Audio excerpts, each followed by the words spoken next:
नमस्कार, times of Swaraj में आप सबों का स्वागत है और मैं हूं संतोष सिंह। और आज हम टाइम्स ऑफ स्वराज में बात शहर शहर गांव गांव उस निर्भया की करने जा रहे हैं जिससे पूरा बिहार डरा हुआ है, सहमा हुआ है। कब किसके घर परिवार की बच्चियों के साथ निर्भया जैसी दरिंदगी हो जाए, सोच के लोग हैरान हैं। बिहार के गांवों में, शहर में अब बच्चियां अगर घर से निकलती हैं तो जब तक वो वापस लौट के नहीं आती है, माँ बाप चिंतित रहते हैं। अब तो ये स्थिति है कि 4 बजे शाम के बाद बच्चियां घर से ना निकले, इस कोशिश में गार्जियन लग गए हैं कि बच्चियों को समझाएं कि बिहार अब सुरक्षित नहीं है लड़कियों के लिए, बिहार सुरक्षित नहीं है बहनों के लिए, बिहार सुरक्षित नहीं है बेटी के लिए। जी हाँ, मुजफ्फरपुर की घटना, एक दलित बच्ची के साथ गैंग रेप निर्भया की तरह किया गया, घटना को अंजाम दिया गया और पीएमसीएच में 9 घंटे तक एम्बुलेंस में उसका इलाज चलता रहा और आखिरकार वो दुनिया छोड़कर चली गई।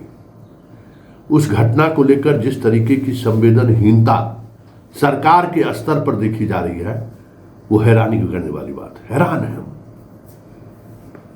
कि भाई इस तरीके की घटना घटी है तो जांच में पीएमसीएच में कौन दोषी है, इस पर कार्रवाई होनी चाहिए। पुलिस इस पूरे अनुसंधान को लेकर कहाँ लापरवाही बरती है, उस पर कार्रवाई होनी चाहिए। कुछ भी नहीं। वो तो शुक्र मनाइए कि कांग्रेस के प्रदेश अध्यक्ष वहां पहुंच गए कि मीडिया को भी इस जानकारी इसकी मिली, नहीं तो मीडिया तो पीएमसीएच जाना छोड़ दिया है। पीएमसीएच मतलब समझ जाइए कि वो एक अंडरवर्ल्ड का इलाका जैसा इलाका है एकदम। फिलिस्तीन और का जो वो इलाका होता है ना, जहाँ आतंकी लोग रहता है, उस तरीके का व्यवहार पीएमसीएच में मरीजों के परिजनों के साथ डॉक्टर लोग करता है। इसलिए और मीडिया वाला गया तो उसको पीटता भी है, देखवे के लिए तो सब लोग सशंकित रहता है। तो चले गए प्रदेश अध्यक्ष कांग्रेस के, जो खबर आ गई। तो सिर्फ वही घटना नहीं है, पिछले 1 महीने के दौरान अगर घटना घटी है तो औसतन हर दिन छोटी बच्ची के साथ गैंग रेप की घटनाएं घट रही हैं। आप हैरान रह जाएंगे। पटना शहर में, आरा में, छपरा में, गोपालगंज में, मुजफ्फरपुर में 3 घटनाएं, जहां ये तुर्की थाना क्षेत्र के जहां घटनाएं घटी हैं, जो निर्भया जिसकी दरिंदगी की सारी प्रकाष्ठा बलात्कारियों ने कह सकते हैं कि हद पार कर दी, उसी तुर्की में एक और नाबालिग लड़की के साथ रेप की घटना घटती है और 3 दिन लग जाता है एफआईआर दर्ज करने में। थाना प्रभारी एफआईआर दर्ज करने से इनकार करते रहे, थाना पर वो अपने खुद गायब रहे। अब बताइए, इतनी लापरवाही, अब सोच सकते हैं कितनी लापरवाही है लगा उसी घर, और उसके कारण पूरा हंगामा है। मतलब देखिए, एक बात जो देखने को मिल रहा है कि जो आज के जो अधिकारी है ना, उनको ये लगता ही नहीं है कि किसी मुद्दों को लेकर मीडिया या किसी मुद्दों को लेकर नेता अगर सवाल खड़े करने लगे हैं तो उसका क्या प्रभाव पड़ेगा। क्योंकि बड़े पदाधिकारी नोटिस लेना छोड़ दिए। अरे पहले क्या होता था, मीडिया में खबर आई तो बड़े पदाधिकारी थाना प्रभारी को सस्पेंड, कार्रवाई कर देते थे। पॉलिटिकल लोग सड़क पर उतर जाते थे, तो जिला का कप्तान थोड़ा इन सब बातों को लेकर सजग रहते थे। लेकिन आजकल कुछ नहीं। आज जिस थाना प्रभारी के खिलाफ कार्रवाई के लिए सड़क पर उतरिए, वो थाना प्रभारी और मजबूत हो जाता है। मतलब एक अलग लोकतंत्र देखने को मिलता है। आरा में बताइए, आरा की घटना अगर हम बताएं, सिवान की घटना बताएं, सीतामढ़ी की घटनाएं बताएं, एक घटना रहे तब लगातार आप हमको अखबार के क्लिपिंग चला रहे हैं, रोज घटनाएं घट रही है। समस्तीपुर में घटना घटी, दरभंगा में घटना घटी, मुजफ्फरपुर, मधुबनी में 40 से अधिक नाबालिग लड़कियों को का इस तरीके से घटनाएं घट चुकी और पूरा पुलिस महकमा खामोश है। सवाल उठना लाजमी है कि हमारे नीतीश बाबू का ये मौन व्रत कब टूटेगा।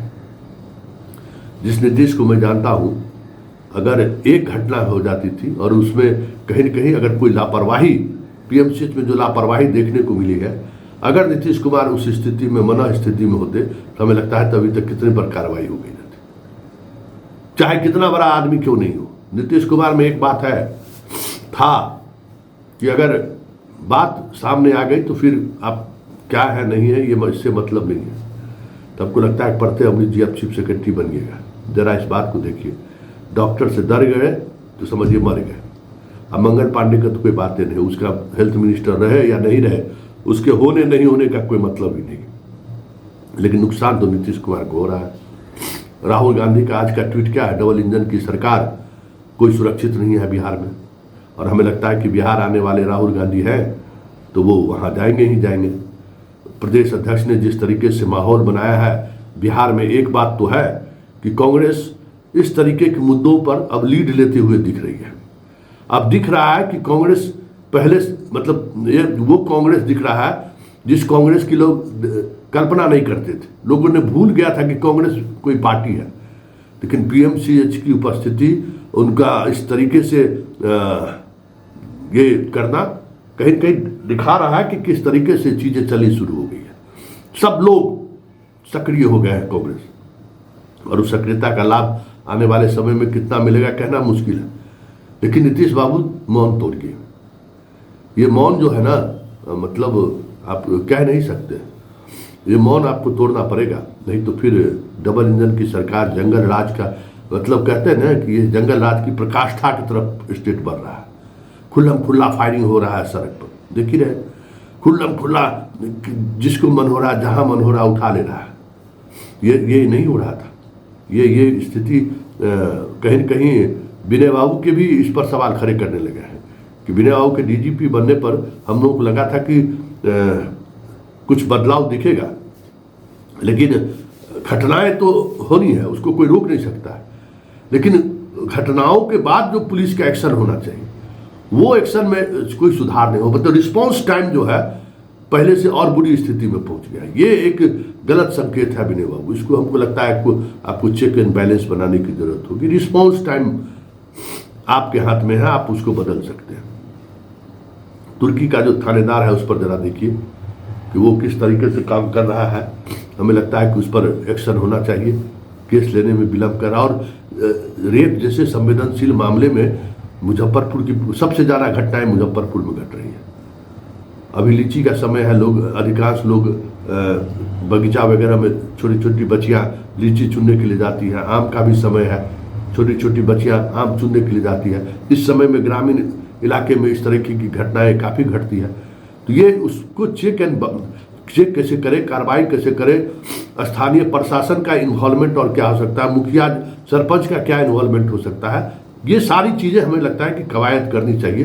नहीं तो ये मामला नीतीश बाबू के लिए बहुत महंगा पड़ जाए तो कोई बड़ी बात नहीं होगा।